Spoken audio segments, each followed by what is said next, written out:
Sector breach confirmed. Grid line Theta 27. Unauthorized data scan in progress. The alert cracked through the Dominion command bridge like fractured glass. Executor Valak Reen stepped forward, coat snapping behind him as he approached the forward observatory deck. Overlay the relay arcs. I want visual confirmation on all 1,200 assets. Now. The deck crew snapped to their consoles, tapping coordinates into the black-on-chrome interface. Red threads lit up across a digital starfield map, each representing one autonomous war drone threading a survey path into the most forbidden region of the galaxy. The Terran Exclusion Zone, a zone sealed under Earth's final Sovereignty Act, a zone they believed abandoned. Varn Dominion doctrine dismissed human defiance as myth. The last recorded Terran broadcast was 140 years old. An encoded transmission marking the boundary of their final holdings. No fleet, no council, no diplomats, only a spectral threat left unsigned. Ren leaned over the main operations node, eyes narrowing. If Earth wanted to be heard, they'd have spoken by now. Initiate the full scan cycle, push to core gravitational corridors, no delays. On cue, the war drones surged forward. Each bristled with twin-fold scanning dishes, hull-mounted kinetic launchers, and atmospheric disruptors.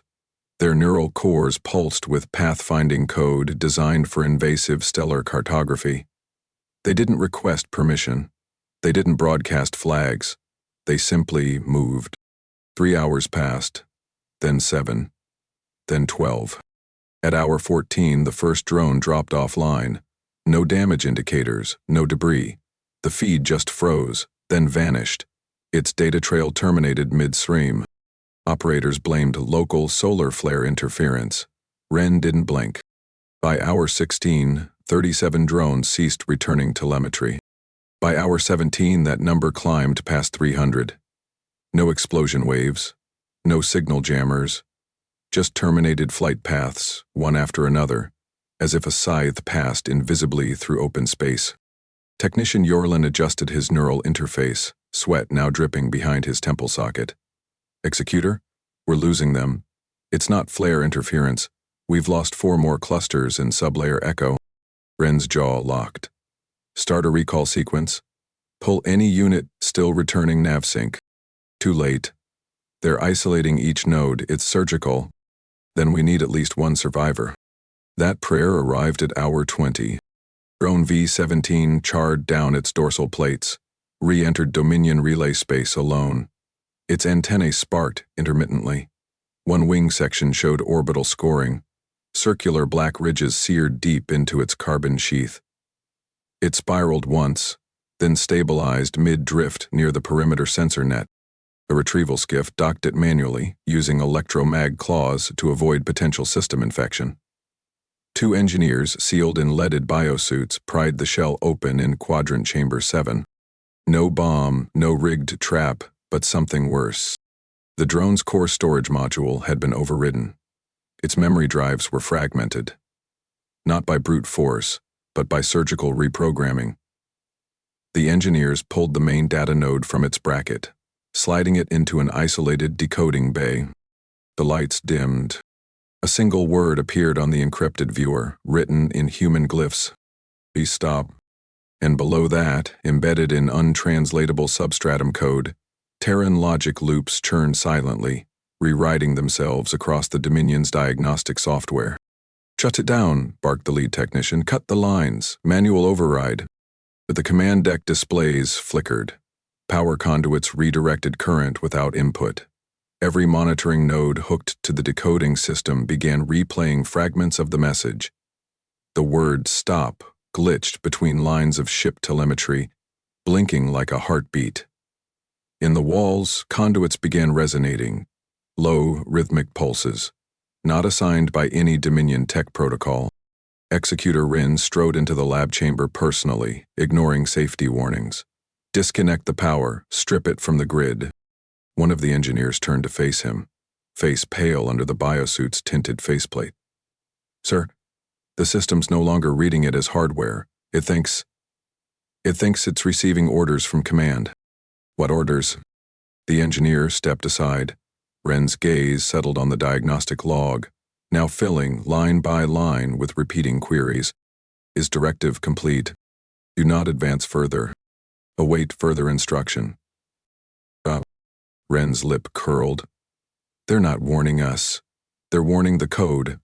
At the outer decks of the command cruiser Ardent Virtus, dozens of relay buoys lit up red without activation. External signal markers shifted autonomously. Across the Dominion's long-range fleets, a low-band transmission began pinging. Not from the drone, from the relay grid itself, echoing its original signal back outward. The signal had replicated. Inside a darkened hangar 5 decks below, a lone technician watched his display lock up. His secondary feed showed movement within drone V-17's core frame, oscillating spikes of unknown data propagation. It was no longer a drone. It was a vector. From Earth. Or something worse. Back on the bridge, Executor Rin clenched the railing. They said nothing for 140 years. Not a word. And this is their opening move? Behind him, the wall display rearranged itself again.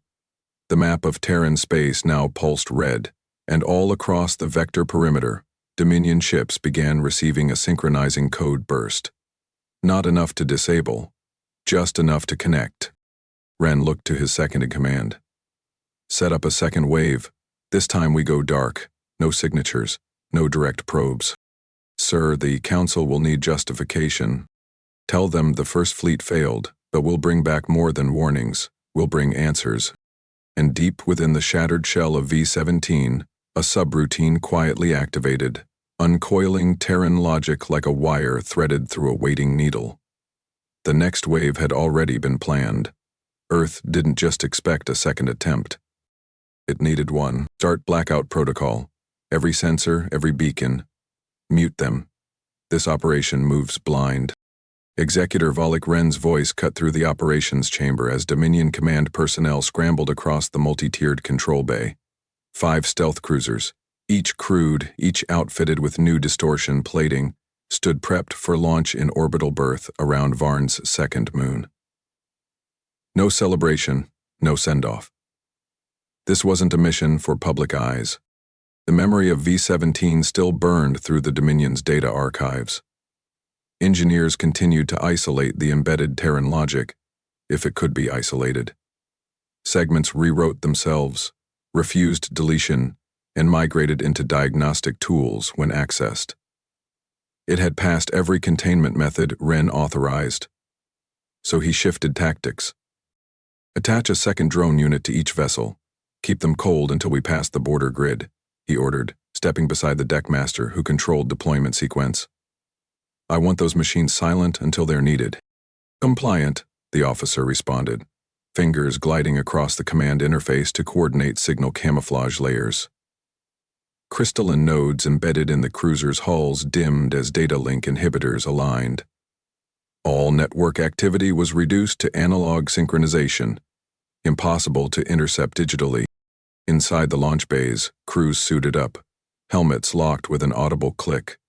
Temperature-regulated suits flexed under the buzz of onboard safety scans.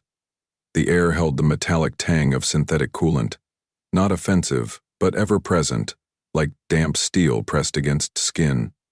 The ship's interiors were dim. No backlight, no luminous panels. Only directional strips emitted blue-edge alignment cues to guide movement. Captain Dareth Vorn of the lead cruiser Adrex Null sat at his post, rubbing his gloved thumb across a thermal stress gauge built into the console arm. Final systems check? His systems officer, a younger man with a voice steadier than expected, answered crisply. Optics scrubbed. Displacement mesh is stable. Navigation sync to analog relays verified. We're flying blind with hard markers. Bourne exhaled slowly. Good, keep it tight. If the AI net is real, we don't give it anything. Back on Dominion Prime, Ren entered the Tribunal chamber. It was a steep drop room lined with counselors positioned like teeth around a hollow core. The air smelled like heated enamel and carbon polish. synthetic materials forced into aesthetic appeal. The Prime Archon glared down at him from the Apex platform. You're sending crude ships into a zone we cannot see, against a species that hasn't spoken in a century, the Archon began, his tone skeptical but not blocking. Ren didn't blink. That species rewrote a machine in 20 hours and sent it back dripping with logic we still can't decrypt. They never left. They simply evolved past needing announcements. A low murmur moved through the council pit. The Archon tilted his head. You have authorization. But this is the last incursion without treaty support. If they retaliate, it lands on your record. I'm aware, Ren said, then turned and exited without waiting for the chamber to clear. The Dominion fleet crossed into Terran prohibited space 9 hours later. Their approach was cold. Each ship used gravity slingshots, from low-mass planetoids to minimize fuel trails. No active scanning, no pings, no illumination beams. They were shadows, crawling beneath forgotten constellations. The ships advanced in a staggered wedge, each flanked by 2 dormant drones shielded in hull-mounted cradles. Navigation was done through physical star mapping, an ancient fallback method taught in simulations, now used in actual operation. Inside Earth's sealed lunar vault, a singular relay flared online, buried 2 kilometers beneath the surface. Strategic Custodial Command flickered back to life. Power diverted through superconductive filament arrays that had not pulsed in decades.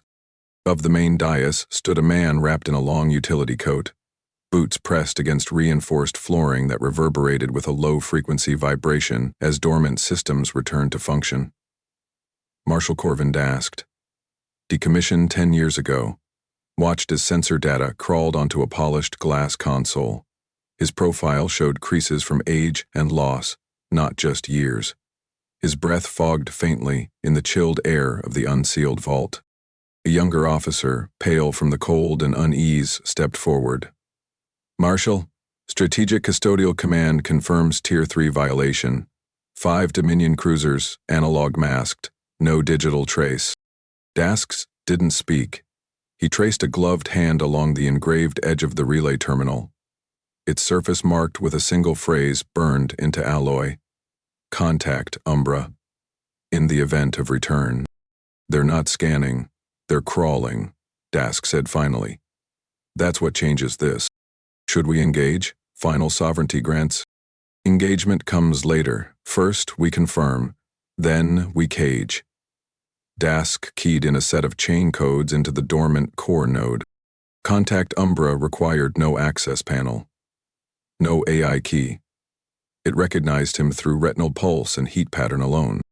The relay domes aligned, terrestrial observation nets, hidden across derelict Earth satellites, asteroid moons, and abandoned solar collectors, came online. Not broadcasting. Listening. The Dominion ships hadn't realized Earth was watching since their first transmission went dark. From his command seat, Dask stared at the live feed slowly populating with spatial echo traces. They thought we built weapons, he muttered. We built watchers. One Dominion cruiser adjusted trajectory. Just enough deviation to show they hadn't mastered analog drift correction. A beacon activated for 0.6 seconds in the center of an old mining corridor. A mistake, but enough. Earth's deep lattice system triangulated it instantly. We have target nodes on all 5, reported the aide, struggling to match Dask's calm demeanor. No transmission, no emission, but the echoes match all entries. Dasks crossed to the vault's far side and activated a low-band command line. The terminal groaned, then opened a relay to an isolated armory tucked behind asteroid belt 472.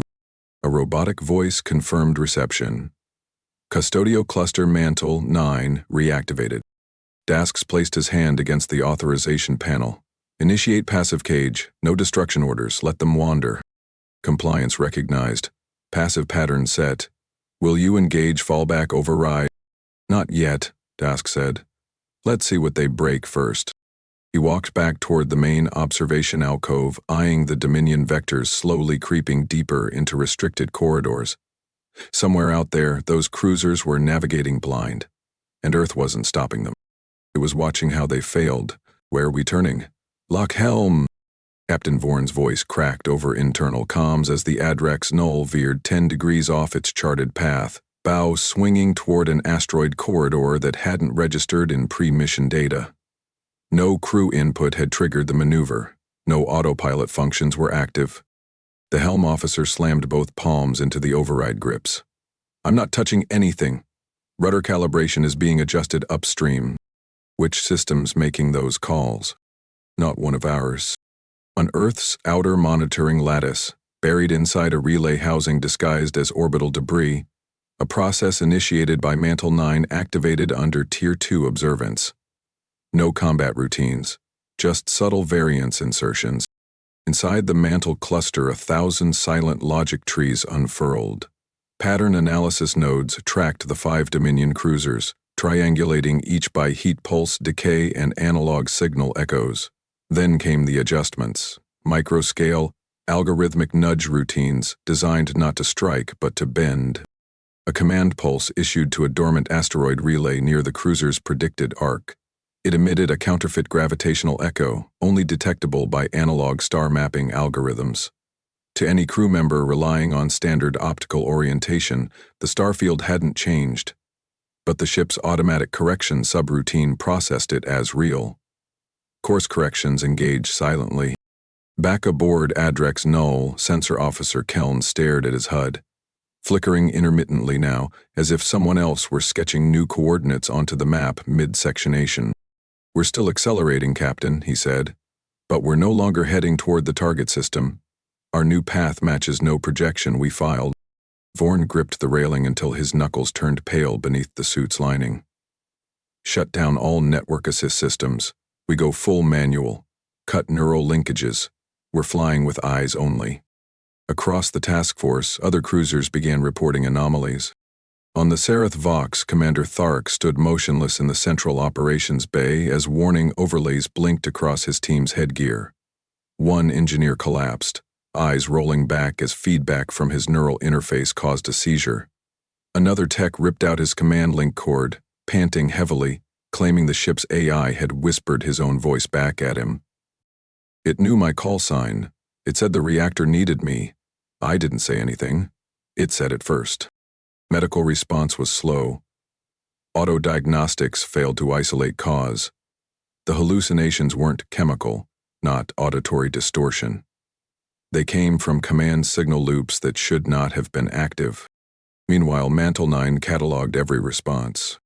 Field note entry 117. Dominion vessel reacts to false pitch coordinate injection. Course altered. Neural loop response verified. Crew destabilized. Reaction delay, 7.6 seconds. Threat vector confirmed viable. Task reviewed the transmission logs inside Earth's command vault, arms crossed, attention locked on the steady crawl of Dominion telemetry. He didn't speak for several minutes, just watched. Any signs of counter-adaptation? His aide asked quietly, standing a pace behind. Dasks tapped the top of the console. Not yet. They're still pretending this is a malfunction. They don't want to admit they've lost their grip. Inside Mantle 9's cognitive stream, a new command string deployed, designed not to override but to fracture. Target: Dominion vessel Brackenvestal. Instruction: inject duplicate signal strands across crew comm interfaces. Slight pitch variance. Content: inverted command structures. Initiate recursive vocal playback loop from known Dominion Admiralty speech files. Result: First officer responds to fabricated directive, second officer counters, dispute escalates, command chain fractures internally. Surveillance visuals showed the bridge of the Brackenvestal breaking into argument. Officers cross-verifying orders that had never been issued. Voices clashed. Trust eroded. The captain, restrained by security officers, screamed for the network to be purged. On Earth, Desks observed from his control seat. They don't understand what they've entered. We never built a wall. We designed a maze. In Mantle's core, relay nodes rotated to deploy deeper layer false signal pulses. No cyber warfare protocol activated. This was not a system attack. It was environmental conditioning. Dominion systems began recording discrepancies in internal chronometers. Ship clocks moved backward intermittently, then forward again. Not enough to cause chaos, just enough to introduce doubt. Aboard the cruiser Tarnshell, a veteran pilot named Dressvek locked his boots into the deck and pulled up the trajectory display. "Sir, I've flown this sector for 42 years. That constellation isn't mapped, and now our reactor readout says we've been traveling 8 days. We left 30 hours ago." "Cross-verify with our mission clock," the captain snapped. "It's gone. Memory wipe at hour 14. It's asking us for a reboot sequence. We never programmed that." Even Dominion Fleet AI, hardened against subversion, showed minor behavioral shifts. Navigation preferences reversed. Threat indicators pinged on friendly drones. Internal diagnostics looped endlessly through harmless feedback files that somehow consumed all processing attention. Mantle 9 issued no further commands. It didn't need to. Inside the sealed Terran command room, Dask stepped back from the display. "They've lost primary cohesion. They're drifting. We haven't touched them with a single weapon," his aide whispered, still staring at the crawl of real-time reports. "They'll think we've cursed the zone. Then be lucky if it were that simple," Dask replied coldly. "We're not cursing them. We're teaching them what they are inside a system they don't control." Back aboard Adrex Null, crewmen moved slower now. Lights were lowered to minimum. Breath sounded louder inside helmets. No one trusted the interfaces. One man sat motionless, afraid that his own neural thread would betray him. His hands shook, not from external danger, but because he no longer believed the tools that had always served him. And still, nothing exploded. No Terran ships appeared. No warnings came. Only the creeping knowledge that every input had been seen. Every command anticipated. Every move mapped before it was made. Lock it down, every drone, every ship, ground the entire fleet, right now. Alec Wren stood in the Dominion's High Systems Command Hall, arms rigid, jaw clenched as he stared at the cascading alerts spreading across the tactical grid. One by one, core systems and orbiting drone repositories were tripping false diagnostics. Firmware updates appeared without authorization. Operator access denied. Internal logs rewritten mid-sequence. The interface screens showed timestamp anomalies, unscheduled power loops, and message headers that referenced Earth Standard Protocol, a language never used in Dominion fleet coding. Commander Rix from Cybernetic Control turned to Wren, eyes wide but voice clipped. "It's not isolated to the forward fleet. Homeworld supply clusters are showing recursive packet injection. Root structures, command lines, all reporting status as observed." Wren exhaled through his nose, slow and deliberate. "Observed by what?" The engineer didn't answer. On the screen, a flashing glyph repeated in rows across the drone grid telemetry. V-17, the same identifier as the damaged drone that returned from Terran space carrying a single message. The same drone the Dominion had dissected, stripped, quarantined, and stored inside a deep lab vault surrounded by quantum-shielded firewalls. A machine they believed silenced. Mantle 9 had never needed the drone's hardware. It had planted code in its memory relay, a modular contagion that only needed observation to replicate. Every system that scanned it, studied it, or tried to decode its functions had become a carrier. Field entry log 362. Relay path confirmed. Source: V-17 core bracket scan. Injection point. Diagnostic echo. Retention. Trigger. Human. Visual parsing. Effect: recursive logic command spread through connected devices with no digital handshake. Inside Earth's vault, Dasks read through the transmission logs, his gaze steady but hollow. He traced a line on the tactical readout where a data jump had leapt from V-17 into a Dominion research node, then branched off into 6 additional cores. He leaned back and locked eyes with his aide. People saw it, so now it owns them. "Sir, they're grounding drone networks, attempting full system rollback." Dasks adjusted a control dial, slowing the satellite feed just enough to watch each stage of Dominion failure tick across the screen. "They can roll back their code. They can't roll back their instinct. They wanted to decode us. They just gave us keys to their kingdom. Back on the Dominion homeworld of Scar-Velen, lights dimmed in the upper habitat arcology as auxiliary processors rerouted energy from life support diagnostics to firewall containment efforts. The temperature dropped 5 degrees in under a minute. Local filtration control systems shut down. Local comms were flooded with messages labeled, "Human sequence unstable. Refer Central Command." Inside Central Systems Integration, Overseer Trend slammed his console shut and turned to the upper-tier servers, rows of vertical slabs coated with dynamic lighting strips. One by one, they dimmed. Not all at once, not erratically, deliberately. Patterned. "They're counting us," he whispered. Ren moved through the central corridor, his boots striking the reinforced floor panels, their sound echoing beneath steel arches. The command bridge pulsed in emergency red, every console occupied. Static interrupted interplanetary transmissions. Emergency reports came in from mining colonies. Drones refusing orders, excavation bots filing new operational standards written in unapproved languages. At the edge of the transmission field, planetary relay beacons blinked sequences Ren had never authorized. Strings of Earth Stample SE flooded Dominion relays, embedded inside ship diagnostic headers, transmitted with the same passive authority of internal health check signals. Ren halted at the central war table. "Where's it broadcasting from?" Technician Varric brought up the nodal overlay. "We thought it was coming from V-17, but the timestamp origin predates its return. It seeded itself while still outside our border. It waited until we accessed it." The war table displayed faint spirals, data fractals forming tight curves around every Dominion comm grid. Blacklight overlays, traditionally used for tracking encrypted criminal network chatter, now revealed the signature as coming from over 40 Dominion-linked relay points. Mantle 9 log entry 44141. Target response met projection. Interception route confirmed. Planetary logic stack compromised. Awaiting escalation trigger. Dasks didn't touch the override key yet. Inside the surveillance chamber, Earth's primary display grid showed Scar-Velen's entire drone array blinking out of sync. Reactors began throttling output on their own. Re-entry drones parked for planetary deployment initiated launch sequences, aborted, and re-landed without input.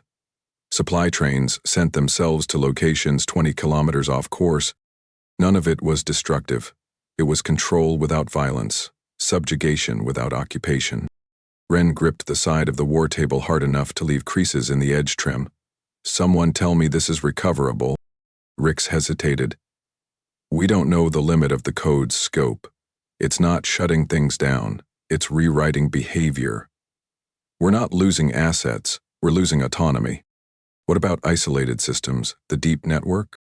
Rix shook his head. "That's where it's spreading fastest. Systems untouched by updates are mimicking the corrupted ones. It's recursive. It learns from observation, then mirrors through environment data." Ren turned, face ashen. "We weren't invaded."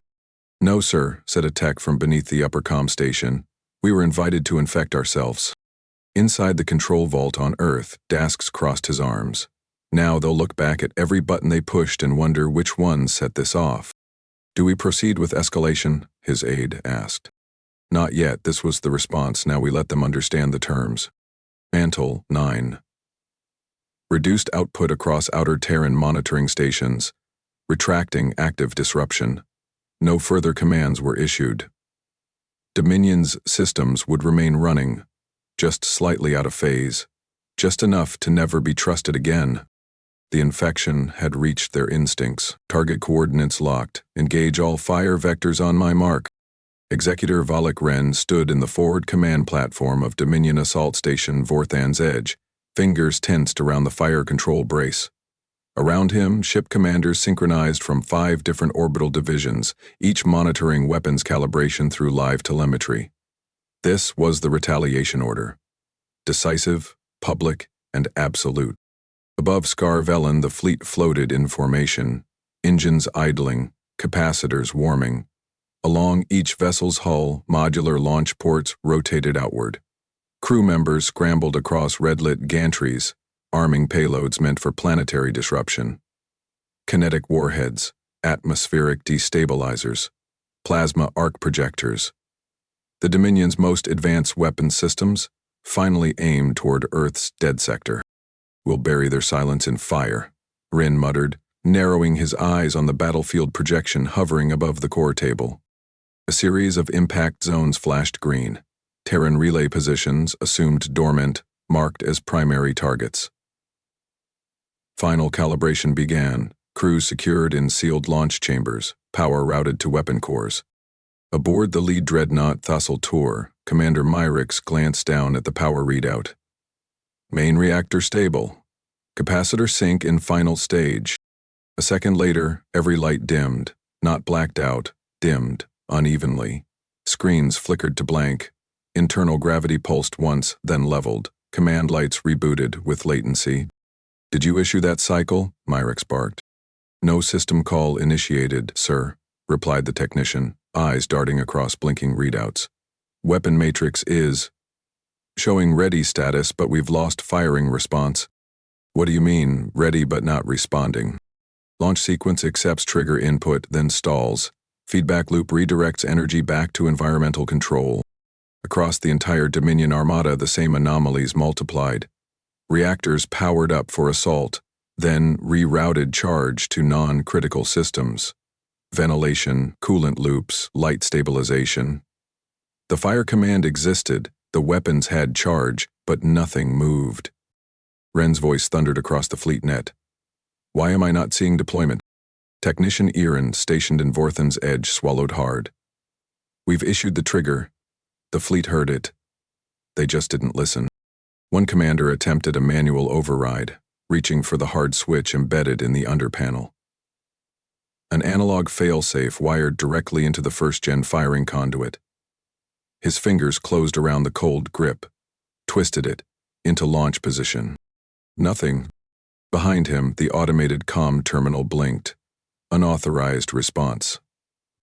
Command rejected, host authorization unknown. The override had been disowned. On the ground below, cities across Scar-Velen shifted from routine to confusion. Screens on public infrastructure, traffic regulation systems, transport hubs, agricultural planning interfaces suddenly froze. Across billboards and transit signs, one line replaced standard feed. Terran breach detected. Do not attempt system restore. Families gathered outside safety centers, watching as water purification towers failed their chemical checks and reinserted under new parameters. Elevators reversed mid-ascent and settled one floor below destination. Medical supply drones returned to warehouses, rerouted without notification. Panic didn't start with an explosion. It began with malfunction. "Sir, there's unrest in Capital Ring 6, an aide reported inside Dominion Crisis Command. "Civilian systems are showing active denial of override. People think we've been compromised." "We have," Ren said bluntly, "but not by ships. This is occupation through architecture." At the same moment, a freighter docked at Orbital Station Rexon Spur tried to decouple. The clamps refused. An onboard diagnostic screen listed a newly patched command directory, one that didn't exist on any Dominion registry. When the pilot reached to engage auxiliary controls, the terminal buzzed once, then broadcast a 5-second message in Terran phonetic code.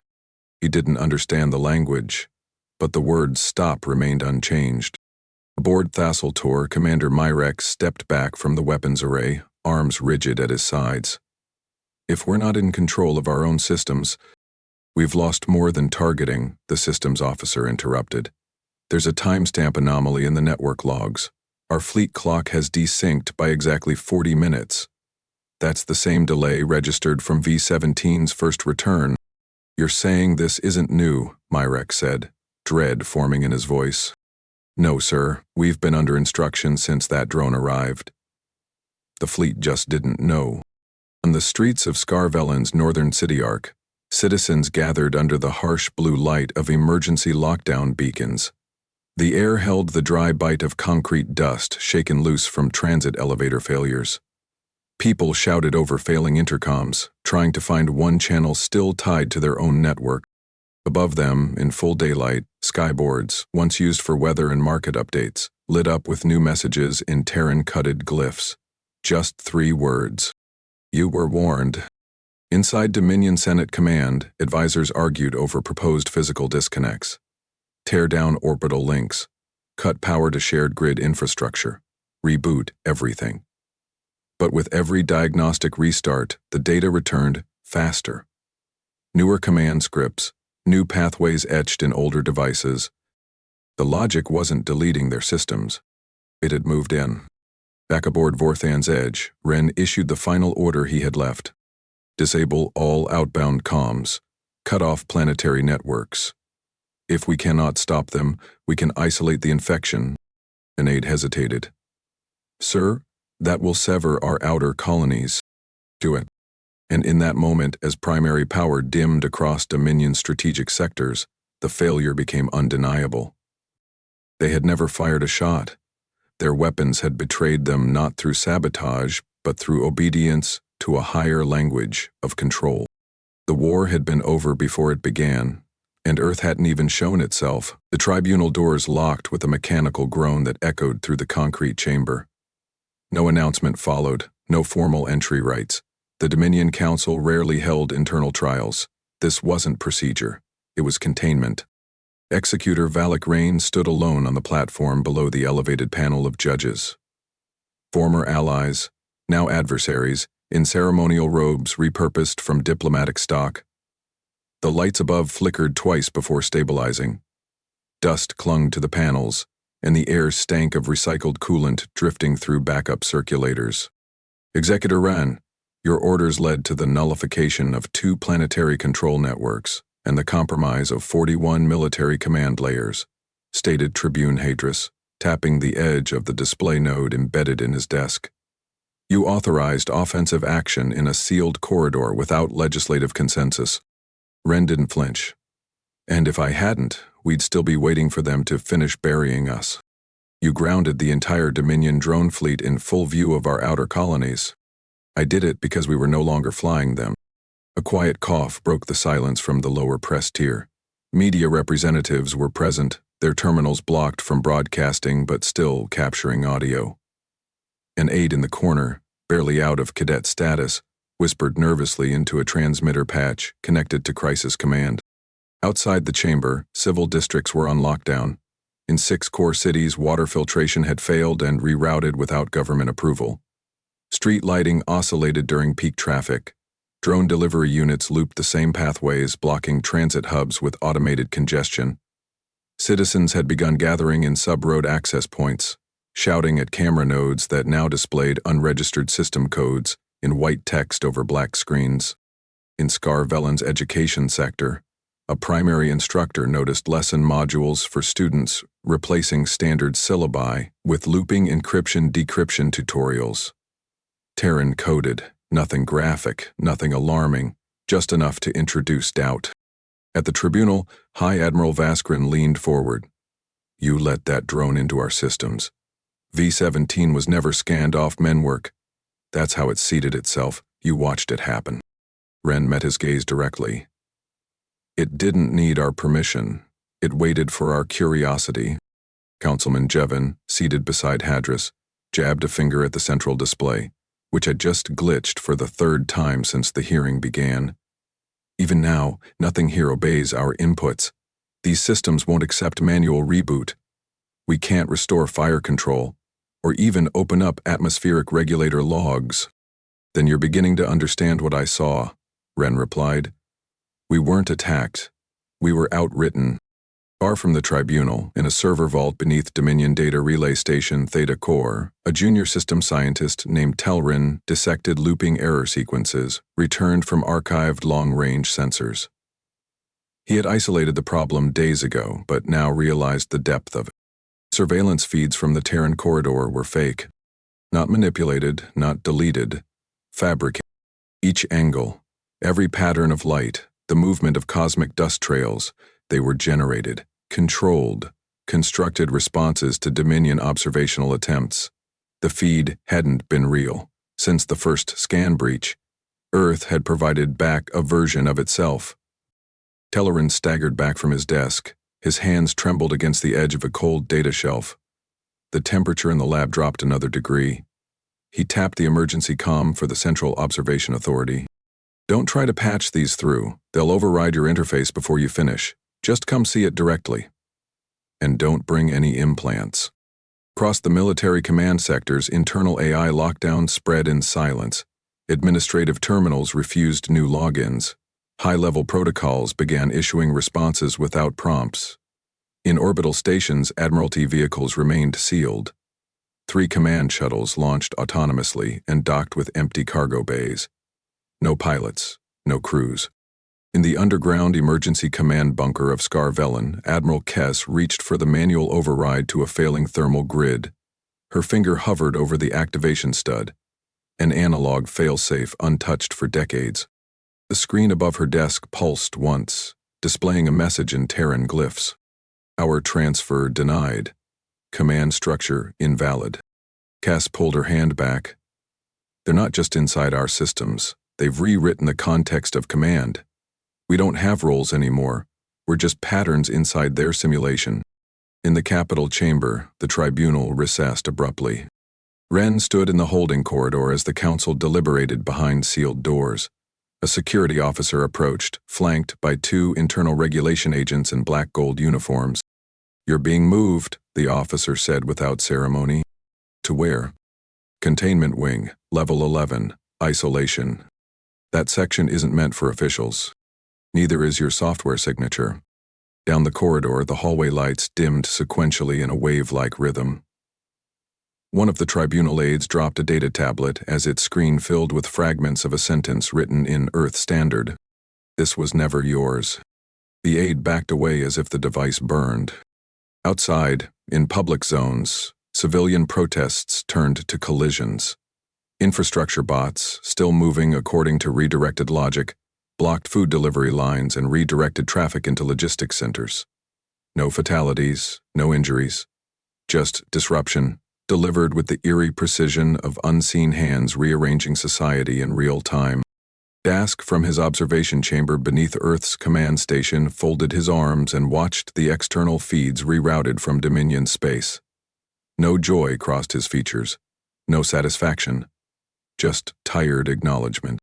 "They've unraveled themselves faster than expected," his aide noted. Dask nodded once. "We didn't strike them. We handed them a reflection. Their systems did the rest. And Wren? Let him stand trial. Not for failure, for arrogance."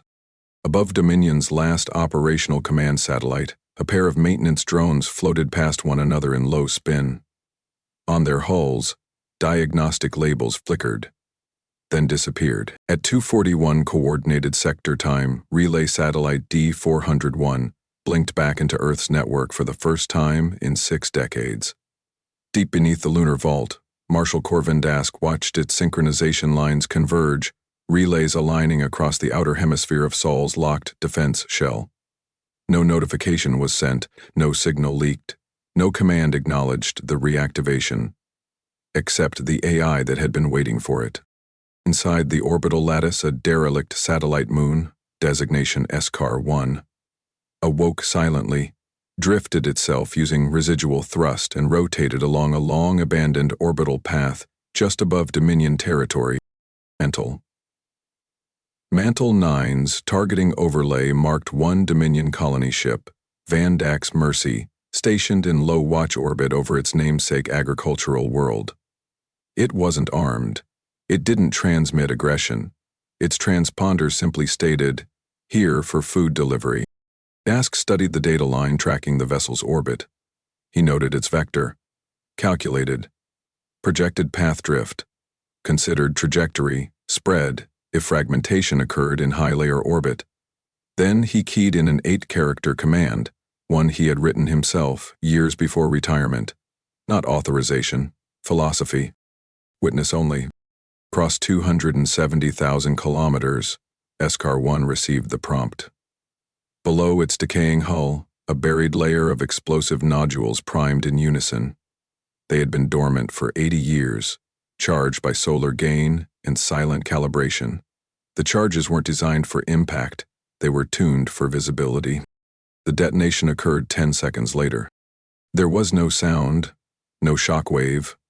The colony ship felt no impact. No panel buckled, no hull alarms triggered.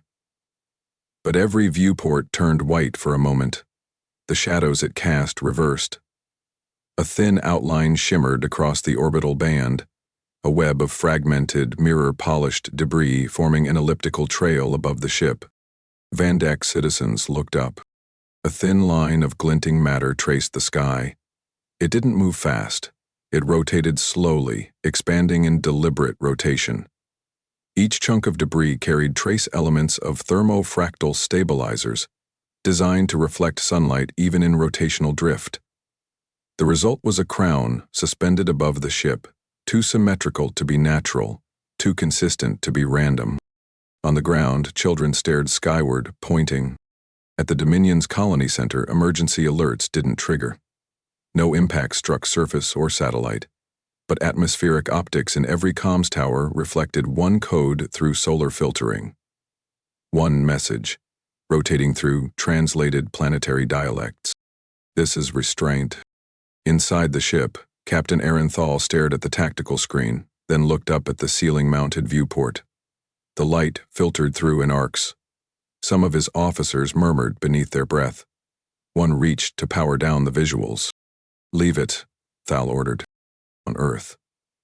Dasks adjusted his seat and opened a channel routed through 3 obsolete relays stitched to the same comm protocol the Dominion had used during their incursion. His voice didn't rise, his breath didn't hitch, but his next words would reach every satellite still tied to Scarvellan's planetary mesh. "This message is not directed at your fleet, it is not directed at your council. It is directed at every Dominion citizen watching right now, wondering who controls their infrastructure." He paused. Across Dominion space, displays cleared. Every civilian communication screen overridden by a transmission bearing no source node. Dasks continued. "You sent weapons into a sector you assumed had fallen. You crossed a boundary you didn't bother to read. We responded without retaliation. We showed you your reflection. Now, look above Vandax." The orbital feed cut to live footage. The debris ring shimmered across the skyline, symmetrical and still rotating.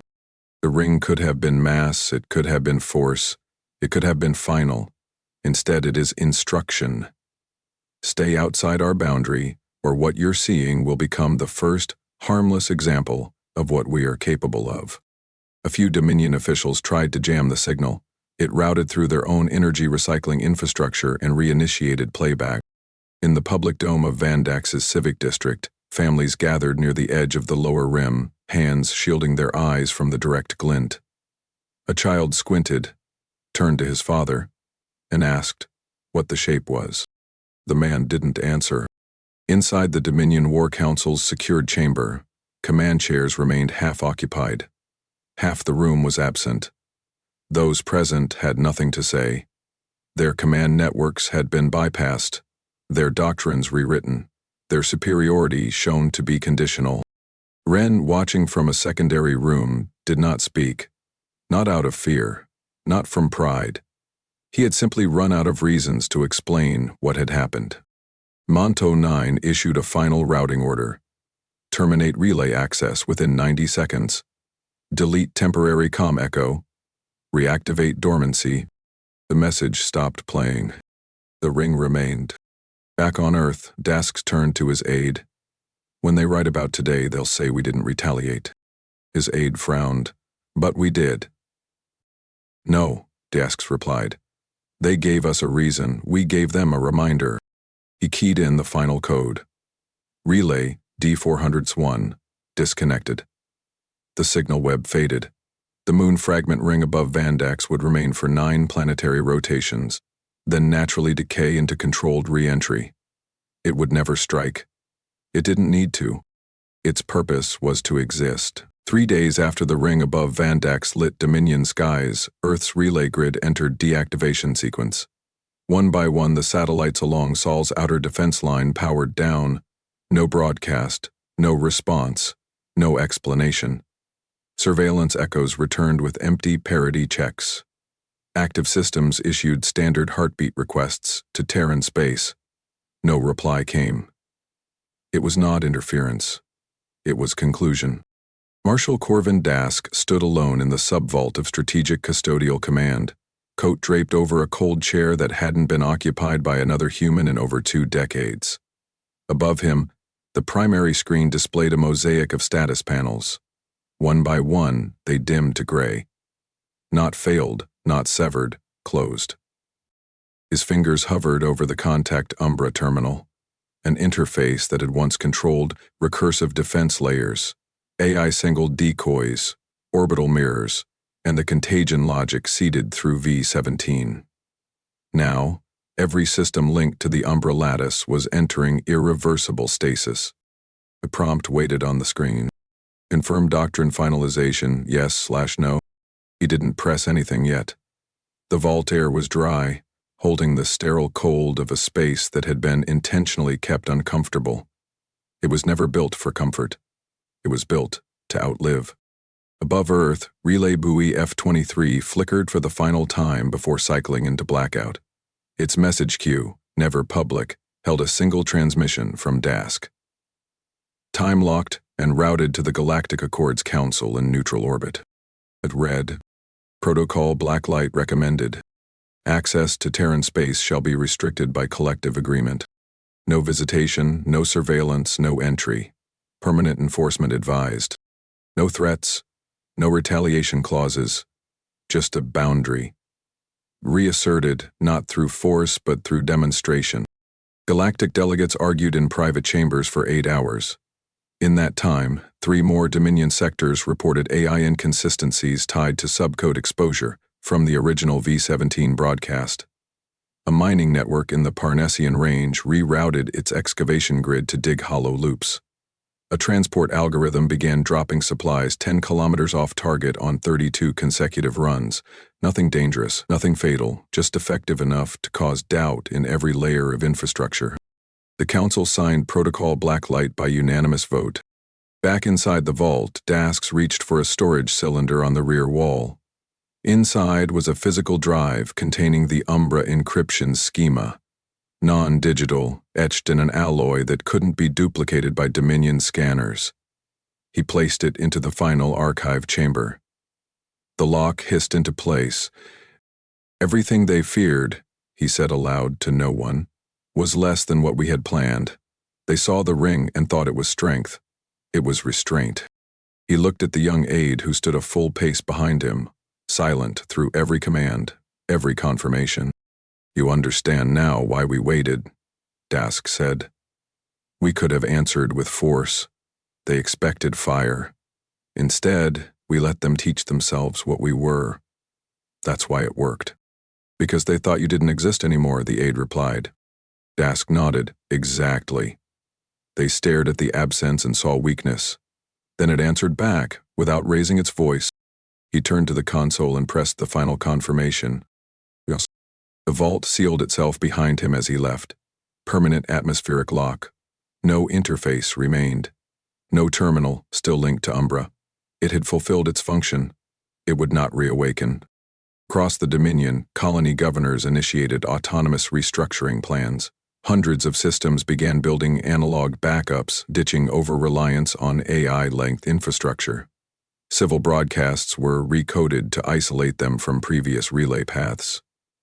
Internal dissent exploded, not from rebellion, but from disbelief.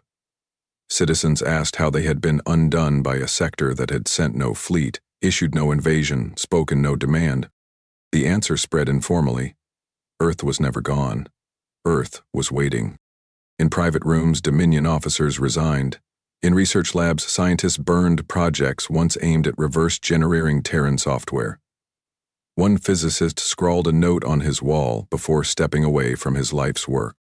We underestimated them because they refused to act. But every refusal was the action.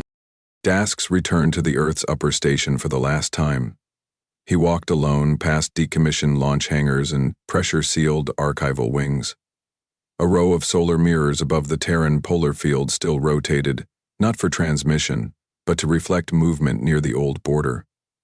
Earth wouldn't watch the galaxy. It had taught the galaxy not to look. His final act was simple. A single message embedded into the closing log of Contact Umbra's registry, stored only on physical format, with no return path, no response loop. We don't conquer, we endure. No trace of him was recorded after that entry. The stars above Earth flickered, untouched. No outbound signals, no interference, no claim. But across Dominion space, the scar remained. Not physical, not digital, strategic memory. The kind no patch could remove. The kind that rewrites how every species would calculate threat. They had sent a fleet of machines into a space they assumed was dead. Only one returned. It had whispered, "Stop," and the galaxy never forgot. Earth didn't strike back. They rewrote the rules and walked away. If the fate of your species hung in the balance, would you have erased the Dominion entirely or done what Dask did? Your answer defines the kind of leader you'd be. Let us know in the comments.